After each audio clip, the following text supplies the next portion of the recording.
வணக்கம் மக்களே! இன்னைக்கு வந்து நம்ம கோல்ட் அண்ட் சில்வர் ரேட்டோட டீட்டெயில்ஸ் தான் பார்க்க போறோம். ஓகேங்களா? ஃபர்ஸ்ட்டு வந்து நம்ம சில்வர் ரேட்ட பார்த்துடலாம். ஓகேங்களா? இது வந்து என்னன்னா, 1 கேஜிக்கு வந்து ₹4000 வந்து குறைஞ்சிருக்கு. அதாவது பர் கிராமுக்கு வந்து ₹4 வந்து குறைஞ்சிட்டு இருக்கு. அதாவது வெள்ளியோட விலை வந்து கடந்த ஒரு 3 நாளாவே குறைஞ்சிட்டு வந்தது. அதுக்கு முன்னாடி வந்து லாஸ்ட் வீக் பொறுத்தவரைக்கும் கொஞ்சம் ஏறிட்டே இருந்தது. விலை வந்து இப்போ வந்து ஒரு லாஸ்ட் 3 டேஸாவே வந்து சின்ன சின்ன அமௌண்ட்டா குறைஞ்சிட்டே வருது. இது ஒரு நல்ல நியூஸ் தான். ஓகேங்களா? அடுத்தது வந்து கோல்டோட ரேட் பாருங்க. கோல்டோட ரேட்ல வந்து என்னன்னா, கோல்டு வந்து ஒரு 400 வந்து ஏறியிருக்கு.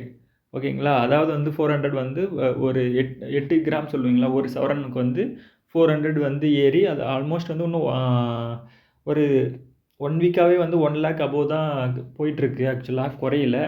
அதாவது வந்து 1ஆம் தேதி வந்து 99,500 இருந்த இது வந்து, அதுக்கப்புறமே வந்து அப்படியே 1ஆம் தேதியிலேருந்து அப்படியே கன்டினியூஸா ஏறிட்டே தான் போகுது. ஓகேங்களா?